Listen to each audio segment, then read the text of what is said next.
Hello, this is Odomne, and you're on the YouTube channel of the internet's most notorious ginger man, Thorin. I can imagine Rekkles fans probably have a sour taste in their mouth that they can't quite stomach after what happened with Rekkles in the off-season. He's not even going to be in one of the major leagues in League of Legends. He's going to be playing essentially at a second tier below with Carmine Corp in the RL. But I tell you what, I have a sour taste for you that you can enjoy. And when it gets down there in that little tummy of yours, it really goes to work. Gives you that energy Rekkles never had, right? You could try flavours like sour apple, blue raz, citrus lemonade. And I've got my own shaker, haven't I? Thorin's Thoughts. Little guy raging with a little flames for all that sick shit I say on the shows. Thorin, Thorin, 10% off. Gamersubs.gg for your order, or the shaker for that matter. Now, G2 has kicked Rekkles, sold him to Carmine Corp, an ERL team, for the upcoming year. Spoiler, this isn't my video where I go into my reasons I don't like Rekkles and all that. Listen, I'm going to do that. It'll be fairly soon, but this is about this move, okay? Now, he couldn't get an LEC or an LCS team to pay the buyout for him. Many of them, by the way, went with rookies or players just considered in better form. I'm largely thinking of Hans Sama there when I think about that. Or they just, for some bizarre reason, didn't want Rekkles, like TSM, for example. Teams that have the money, but they actually chose to go with people like, in my opinion, a bomb like Tactical. He's not a total bomb. He's just not good enough to be in a team that should be a championship squad in a major region. I was the first one to report, I did it on Twitter, that Rekkles was basically going to be kicked out of G2 / sold, that they didn't want him anymore. Now, that might not seem the case because there were certain people tried to dispute that or claim that they knew like what I was talking about or what the situation was. It wasn't quite that way. It hadn't been decided. It was decided all those months back, ages ago, because I had ironclad sources, because I'm not some fucking Twitter egg, am I? I'm not some anonymous nobody. I put my reputation on the line. And you know what? When I tell you Jat's been an arsehole in Team Liquid, and I tell you Rekkles is a fucking diva, and I tell you Rekkles is getting kicked from G2, and I tell you what fucking they're doing inside TSM, it's because I know what I'm talking about. I not only could speculate and guess, not only have been in the industry long enough to know the way people do it, I've got a fucking source network like you don't even understand. So, okay, many who consider this will assume it's just a culture fit, right? They basically talked about it the whole year in G2, like how did they get to work, like are there issues, everyone contrasting Rekkles against Perks, which by the way are probably the most unfair comparison ever. Like it has to be done because directly they're replacing each other, and that was a dynasty when Perks was there, but it's unfair in the sense that, like, spoiler, every fucking ADC player compared to Perks is going to come off so badly. Nobody has his intangibles. The guy is a fucking alien. In my opinion, people like Perks, Soaz, Caps, like these are players that cannot be replaced even by a technically as skilled player, even by a player with similar experience, even by a player who's been in their spot before, because they bring extra qualities. It's the reason why they're GOAT candidates, isn't it, in terms of the Western players, the Europeans primarily. So let's be real. The expectations when Rekkles came into this team have been absolutely shattered. Like, it's been terrible. It's been as bad as you could get. Because when he came in, he was one of the best players in the league, arguably the best at his position of ADC in the whole West. He was supposed to come in and help G2 win more titles. Wasn't able to do that. They obviously were supposed to go to Worlds. That's a minimum. But when they went there, they're supposed to get out of groups and potentially go deep. We're talking semis at least, basically. And he had been a 2-time MVP of the LEC / EULCS. So you look at his career, he's expected to be one of the stars of the league. He'd been contending for most of the titles during his career. He's been in the semi-finals like practically every split of his career. Obviously didn't always help out in some of these cases. Let's be real. Everyone's going to ignore this and retcon it in history. Like, I always wondered if it'd work if he was in play. No. When he was announced as signing to G2, coupled with Perks' going out of Europe, everyone in the scene pretty much said, this is unfair. G2, it's absolutely a fault. Like, it's obvious they're going to win the league. Like, they're going to win probably both splits in dominant fashion. Maybe no one can even come close to them. They've actually ruined European and Western League of Legends because nobody's going to be able to compete. Nobody has the star power, and nobody can even have Perks and build a super team around. So it's already game over. Fuck it, you may as well just give him the trophy already, guys. And you know what? None of it happened, did it? Let's be real. Like, even though everyone was mad at G2, and they said, it's making Fnatic so much weaker. Fnatic actually ended up overall, I'd say, having a better year. Obviously, they went to Worlds. They were in the fucking finals once. G2 was never in a final. But everyone said, oh, this makes G2 a super team. Like, this is impossible to beat. By the way, a great explanation again, an example, rather, of why super teams don't work and why teams with technically worse players on paper tend to be better. Before everyone goes, no, but the Perks team was a super team. Perks at ADC cannot be a super team if he had never played ADC. Use your fucking brain. So, G2 supposedly was going to win easily, go to Worlds, do it all. Well, what actually happened then? Let's go to where we actually are. What happened? Well, he was the MVP in spring, so apparently everyone in the league co-signed it, the players, the fans, everyone thought, yeah, it's working out in spring. Problem is, team didn't make a single LEC final. By the way, they were in all the LEC finals before then. They didn't go to Worlds. They were going to Worlds every year and going to semis at least. And no LEC or LCS team by the end of off-season wanted to actually sign Rekkles. So you've gone from the absolute most ridiculous, like crazy exaggerated expectations to almost rock bottom. You got nothing you wanted except Rekkles was the MVP of one split, was a contender in the summer. And so in terms of, like, I guess, critical acclaim or respect of your peers at your position, he delivered, but aside from that, this was terrible for both parties.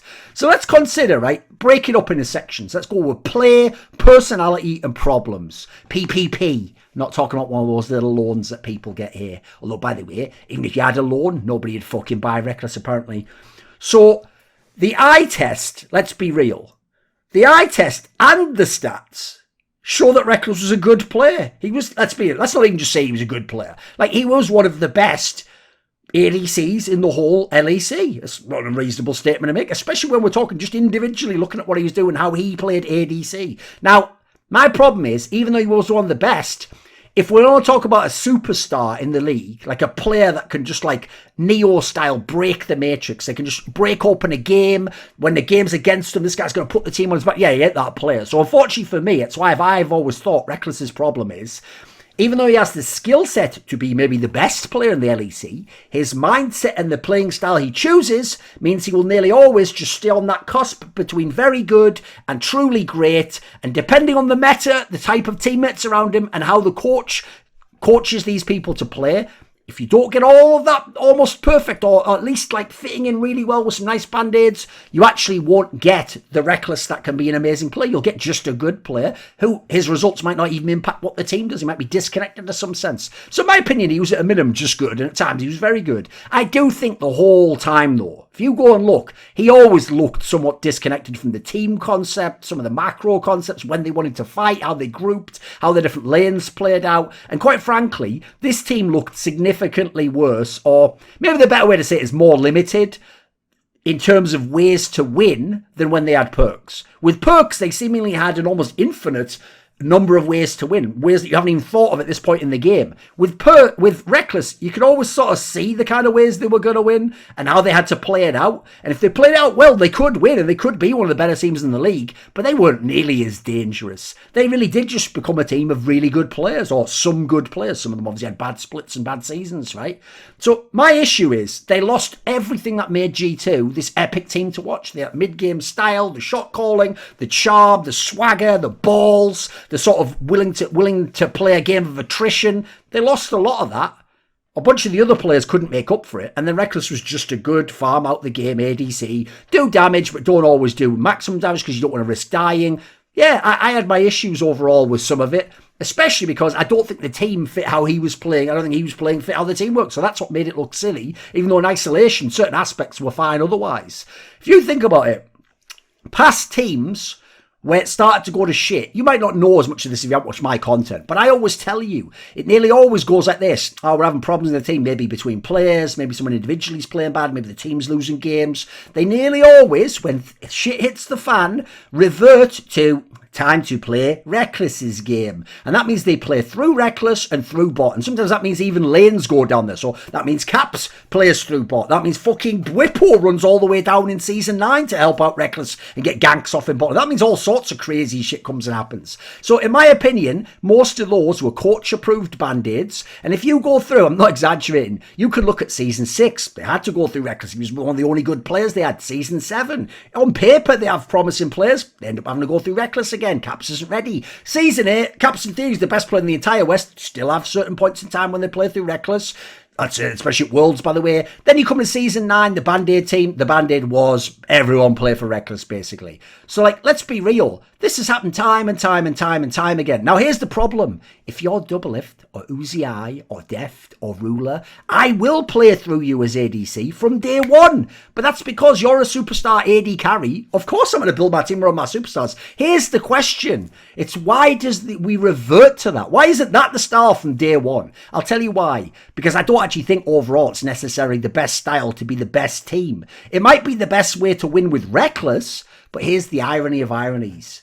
Doesn't that just make him forgiven Doublelift and Uzi Eye, where you have to play through him? Otherwise, either, in his case, he gets a bit diva-ish, or the others just look a bit lost, or sometimes they get a bit moody.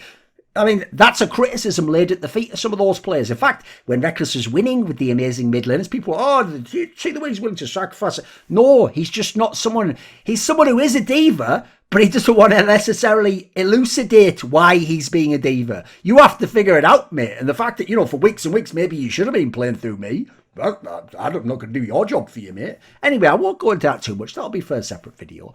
Let's consider who he played with in his lane as well. So he had Mickey X, and in the past he's had Hylissang. By the way, could you ask for better fucking support players if you're supposed to be a star ADC? If I'm a star ADC, if I'm Upset, if I'm Patrick, if I'm these players, by the way, Handsome, give me one of these guys. I won't have any other complaints about my lane. It's time to go to work, win the MVP myself, and have a chance to win the championship. This guy, spoiler, has won 2 championships playing with something like 6 splits now with these players. Maybe more, actually. Let me think. Wouldn't it be 8 splits overall? He won 2 times with these 2. Arguably the GOAT fucking support players from the West. Are you kidding me? I think part of the problem is this. Mickey X is a mismatch in terms of comm style. You probably want someone to be quite vocal, right, if they're playing with Rekkles. That ain't Mickey X's game. He's just playing with Pugs, mate. The guy who's the brain of the game, who's going to talk all the time. Rekkles ain't going to talk much. He doesn't have a similar personality. He's quite a quiet guy. Now, Hylissang, he's far from a fucking quiet guy. His personality's ballsy as fuck. Mickey X, in some ways, a little bit more on the Rekkles side in that sense, but you draw it out for him with the right personality, the right group. He becomes a fun-loving guy, becomes one of the boys.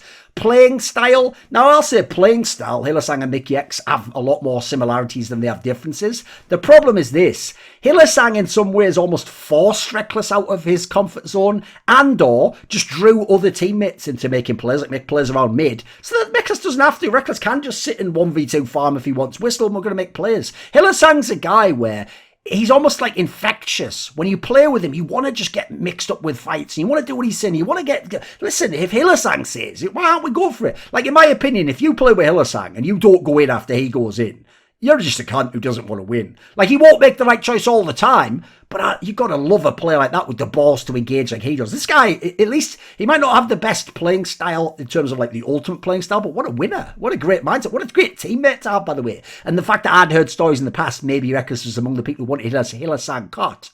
The fuck out of my face. In fact, Carlos even talked about how last year there was supposed to be a super team with Perks and Hylissang. Guess what? Perks wanted Hylissang, boys. That's interesting how that works, isn't it? Notice it wasn't that Perks wanted to go mid and have Rekkles play DC. How does that work? But anyway, now, it wasn't going to happen, let's be real, that they played through bot and hard through Rekkles in G2. Especially because look at the players they have. They have like One Day who's played split push a lot of his career and has been a dominant top laner. You have Jankos, league MVP many times, a player who plays around all the lanes, a player who doesn't want to be limited to one playing style, a guy who doesn't fuck around, one of the best players ever. And you have Caps, arguably the best hard carry the league's ever seen. They're not going to fucking just go everything through Rekkles and give him all the resources, then just go, oh, well, if they lose, that ain't going to happen. And the coaching staff aren't bitches like that, so they're not just going to give in to this guy because he's a diva. So my problem is this. I get the vibe from my sources. He didn't even demand it. He didn't even try to suggest this was a solution. He just kept playing it out and going, oh, well, guess it didn't work out then. I'll just go into my room and drink fucking heavy on water while you guys have a couple of beers and play Jenga. I'm not that crazy, me. Like, fucking hell. This guy's meant, like, I don't think he understood what he walked in to win this team or how to turn it around when things were going bad. Because I get the vibe, personally, on paper, actually, this might even have been the approach to save this G2. Like, on paper, when he even signed, I remember thinking there's 2 ways this goes. Either everyone plays well, and Rekkles just does like the prey impression and does a really good hold bot and lets Mickey roam, and now it's Wonder and Caps solo lanes just contended with each other for MVP. Or the other way was, if that doesn't work, as it didn't, you say, right, Wonder, look what you've done over the time we had perks. You're going to play a low econ top, you're going to cause matchup nightmares because you're going to pick all these weird one-off picks and one tricks, etc., and first timers, and you're just going to do that and cause trouble and kind of be like a Whippo impression from Fnatic. When he was a top laner, obviously. And then Rekkles, we're going to put all the resource in him and he's going to carry. No, by the way, I'll add in as well, better when they didn't go that route. It looks even worse that this wasn't even an ADC year in terms of the metas. You look especially by the end, you didn't even have to play through ADC. ADC of the 3 roles was the also ran. It was the least important. This should have worked. Now, sure, Rekkles can't make Wonder play better. Yes, the vibe looked dead in the team. Yes, I think they didn't understand some of the intangibles perks had. But even so, like to have a player as good as he is, look, if they don't know how to set you up to get it done, eventually you've got to have some balls and be like my boys for giving and start demanding what you need. That then they can actually potentially understand what they need. When you're one of the best players, you have to know how to tell teammates and coaches, give me X and I will give you Y. Otherwise, they might not know there's ever a way to get to Y currently available to you. Then let's go to personality, because this ties into it, right? I don't describe Rekkles as like some quiet or like, he's a shy guy. No, I would describe him from the teammates I've known as he is quiet, but in a distant way. And there's a key distinction there, because the vibe I've gotten for a lot of his teammates and coaches is like, you always feel like he's holding so much back from you and that he doesn't trust you and that he's not committing to the team project. And then you see his playing style, it seems to show some of this like paranoia or inability to trust or go in and sacrifice yourself knowing your teammate will carry the fight. There's almost like a sync up here. So unfortunately, that's a big turn-off, I've got to say, especially when you're playing with decisive, aggressive players like he had on his team, who, spoiler, have not only beaten you and done better than you the last few years, they're legends themselves, mate. Like, they're some of the greatest players Europe's ever produced. The idea you're going to kind of just be like, man, I don't know if I'm going to commit to this. Well, why should they commit to you? That's the problem. And that's the vibe I got from this team. Then you add in, he didn't ingratiate himself in the team. The way he should have done it is, you walk in the door, G2, and you go, you know what, guys? I'm not perks, but I'll tell you what, I'm willing to totally rethink how I've approached everything. I want to expand. I want to develop who I am and mature. I want to become more fun-loving. I know you might have heard some reputation. Maybe I'm uptight or Caps. You saw me in the past in Fnatic. This is a different Rekkles. Like, I've got the same skill set, but I'm going to apply it in a different way, and I'm going to be whatever this team needs. And if this team needs a star to carry, I'll be the star as well. Play around me, play through me. This will be the greatest G2 ever. Instead, he came in and it was like, I don't want to say too much. I don't want to demand things. Wow, I'm the new guy here, so shouldn't I really learn? You know, so it's similar, but what a whack result. And by the way, you don't win people over doing that. They've just lost their captain. They've lost the person I consider the true Western GOAT. And you're just going to come in and go, hey guys, I'll just do a good hand Sam impression and just play really consistent and quiet bot lane and see if I can pop off every now and then. Yeah, great, thanks. Oh, well, I can't wait to play this year after we didn't win with the fucking guy who was the legend with a million intangibles and gave us the most unique playing style ever. So my issue is, it feels like people didn't want to play with him. He feels like he was a little bit antisocial in one of the most social teams ever that had this whole crazy dynamic of like, we laugh off the losses, we laugh at ourselves for how people meme on us, and then we sort of shit on each other, so it takes the sting out of it, and that way we can mentally reset and come back. Think about Jankos with the spear stuff all the time.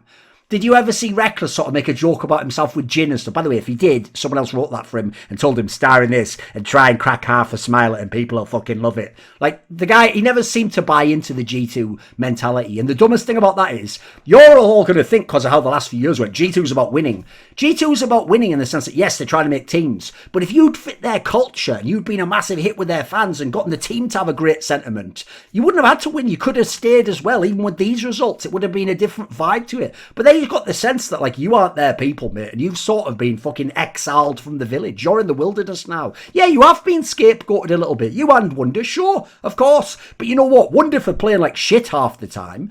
And in this particular case, you just for not seeming like you wanted to be there. So guess what? They didn't want you there. That can happen. I know you've lived in some fantasy world of Fnatic all the time, but that can happen, mate. Welcome to reality. Welcome to the world that people like Forgiven and Soaz have experienced over their careers. So the problems, we won't go too deep here because I can't reveal sources. We'll just say it like this.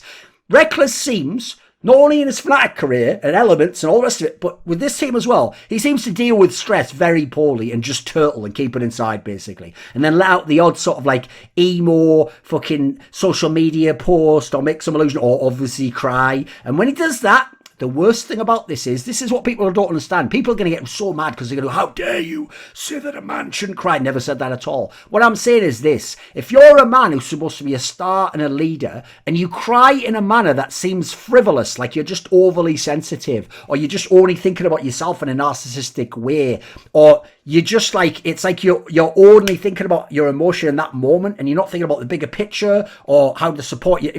If you do all those things, people are just going to look at you and they're going to sort of go, I mean, I'm sad he's crying, but what the fuck is this? What is this? I don't want to deal with this guy's emotional baggage. So unfortunately, I get in that sense why he just seems a bit distant to not even engage with those sorts of things. But my issue is, there's also, I would say, I've heard, let's just say, some women in relationships might also have this trend where they get upset because they want you to do the thing or treat them in a way that they're envisioning. But you can't just say, well, how will you envision I treat you? Because if they had to tell you that, then you're not the right person for them. And therefore, you're trapped, right? You have to guess what it is that they want without them telling you, correctly get it, then give it to them. And then they feel assured that, like, he knows me and understands me, even though maybe to a male brain, communication could have just solved that to begin with. But there's a whole thing going on there because that's people's insecurity, that's people's baggage. There's all sorts of things going on with them there that have nothing to do with you, particularly in this case. And so you're not going to get to the bottom of that. You'd have to dive into their brain and go on a whole adventure, some sort of life review through all the experiences they've had, right? I get the vibe that's what it's like to play with Rekkles from some of the stories I've heard. Feels like he won't tell you he wants all the resources. So it reminds me of fucking Nico, funnily enough, also a G2 signing. But it's like he wants all the control, all the influence and power and everything his way, otherwise it's going to be held to pay. But he also doesn't want to ask that because he doesn't want to be seen to be a diva and a guy who asks for that and demands things and is an unreasonable teammate. Even though, by the way, wanting that and not asking for it makes you even more of a diva and annoying and difficult to deal with and hard to know what the fuck you want. And if we give it to you and it works, why didn't you tell us at the beginning? So you can see how infuriating that could be. I just want to play League of Legends if I'm Jankos. If I'm Caps, I just want to frag out in mid lane, get all the kills, just carry a bunch of team fights. Can you just do your bloody job as the ADC? Like that Perks guy wasn't complaining like this. Or if he was, it was to give me a kick up the arse to actually get my shit together and we would go and win the split every time. So you think about this. If you don't do that for Rekkles, you're the bad guy. Who the bloody hell wants to be put in that situation? So I would say this. The most telling thing for me is that Caps and Jankos didn't want to play with this guy, apparently. Now, Jankos' persona might be misleading because he seems like just such a fun, silly guy on stream. This guy ain't a bullshitter. I'm telling you that right now. There's a reason why this guy has effectively had Forgiven and Rekkles booted out of his teams when they were the best ADCs in the league / the West. Because if you fuck around and you have the wrong attitude and you aren't serious or you're causing problems for Jankos, yeah, he's not a coward. He'll say, yeah, I don't like this shit. I'll tell someone else, all the other players, yeah, let's get fucking rid of this guy. This guy is a GOAT candidate in his own right. He ain't just there to play with you and then lose and go, oh, well, at least I got to play with the great Rekkles. Fuck you. You should want to play with me and win championships, mate. I've been an MVP a bunch. I've been to the finals of Worlds. I've won LEC championships. Then let's talk about Caps. Now, obviously, they played together in Fnatic, didn't they, if you go back to 2017 and 2018? It certainly is telling that he left Rekkles once and now he's having him booted. I mean, fucking hell, isn't that telling for you, right?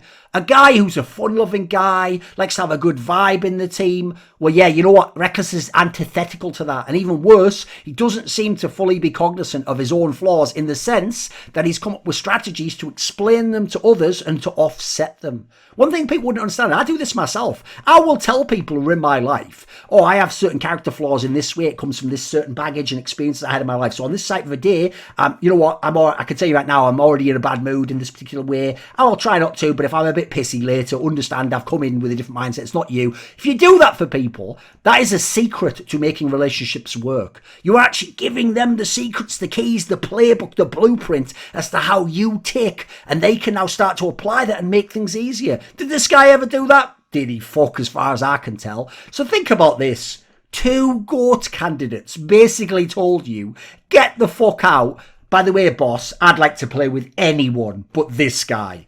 I mean, they said it, not me, right? Holy moly. I wonder, by the way, if that is what had an influence over the rest of the community and the other player base. Because his peers seem to turn against Rekkles this off-season. Like, by the way, I'll tell you someone else I'd like to call out now.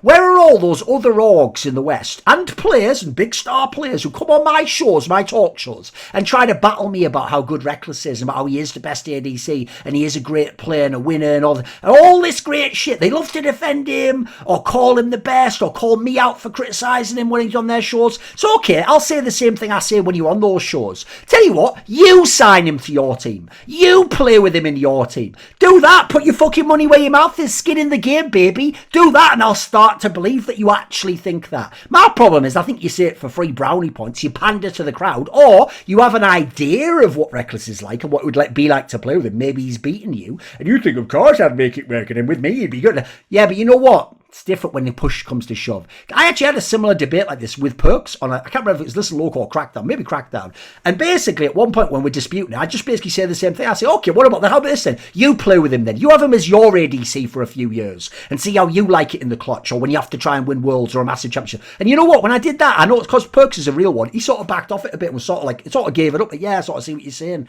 Yeah, exactly. Because Perks is a fucking winner. And because even though he might say some things to please the crowd, if push comes to shove, he'll tell you what he actually thinks. So I think, quite frankly, I heard from people in G2, guess what? Some of them were basically just saying to me, look, you know this already, like of everyone, you know this. Or some of them were going, I see what you mean right now. They told me he is a diva. They told me he's disconnected from the team culture, that he never fit, didn't feel like he really tried to make it fit. He can seem a little bit difficult to coach, a little bit sour, a little bit maybe just wants to do things his own way, stubborn, won't try certain picks or tries them and loses faith in them. Oh, it was all over the place, boys. Like, this goes with what I heard from Fnatic staff over the years, or when he was in Elements.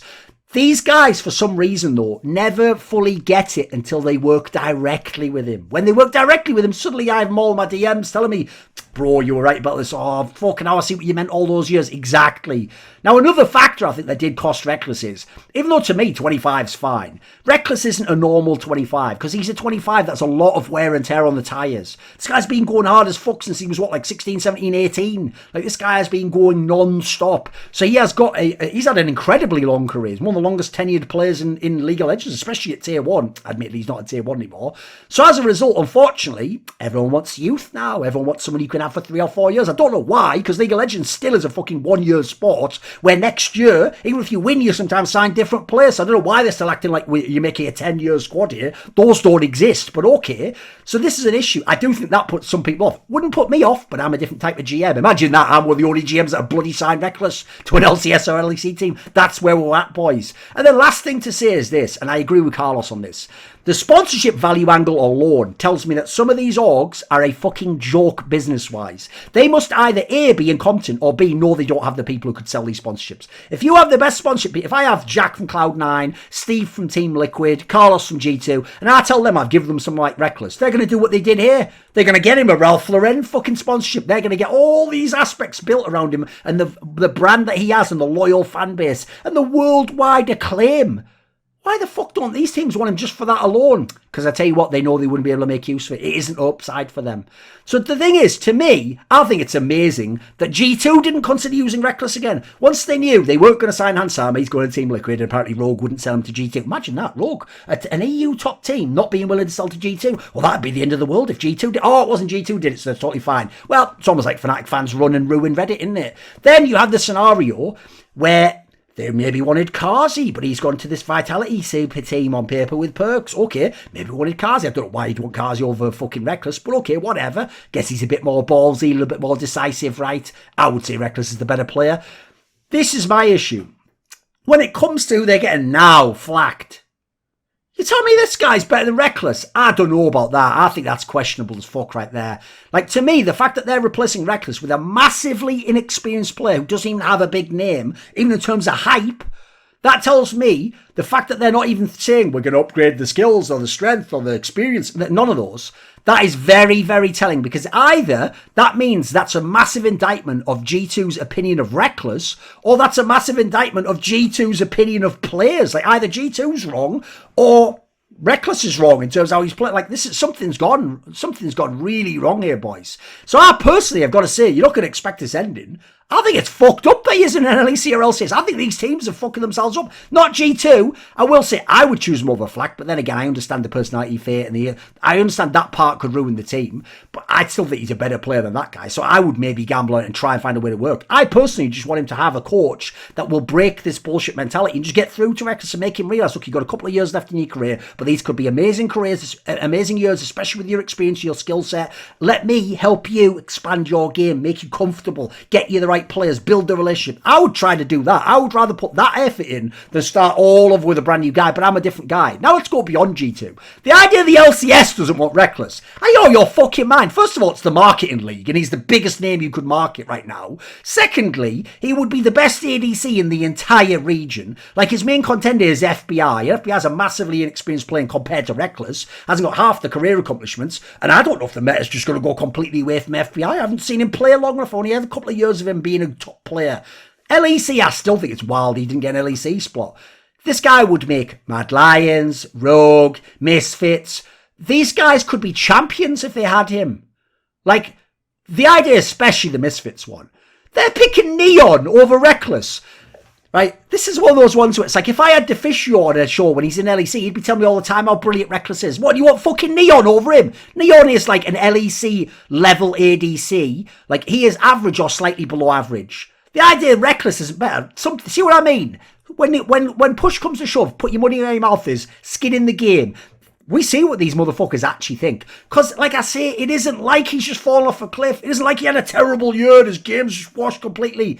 Something's really awry with the difference between the perception of Rekkles and the reality of how people deal with Rekkles. So I personally think he's far and away a good enough player to be in LEC or LCS. I can't believe another team wasn't willing to put a big gamble on him. By the way, you could have potentially made G2 look silly, you could win LEC, you could go to Worlds, you could do all sorts of things. Yes, he is a player with shortcomings. Yes, he is a player who limits how you can play. He will have a massive effect on the team culture, on what type of coaching staff you have, the relationships with other players. But there are many teams out there where that's a gamble worth taking, where if you have the right people in the team and the right coaching staff and the right mentality and the culture built, you can build a championship squad around him that you will not have since you didn't sign him. This video was kindly supported by Iskander, Lager15, Matt Pugnatio Rajcula, Travis Goff, Zack Schmidt, Adam Ochs, Animosity, Butt Pounder 420, Chronic Alcoholism, Hades, Jdubs, Jensen Goh, Joseph Ginsburg, Kovacevicd, Tobias Bernasconi, Zoomba, Zyrathenia, and of course, a special thanks goes out to Jerky's Minion and DZL. Do you want to suggest a topic or a guest for my content? You want to ask me a question? Maybe you want to know who the guests are for my upcoming content, or you'd like to take part in one of those long donated discussions. Well, put your money where your mouth is at the Patreon link in the description box below and join the Scrilluminati today.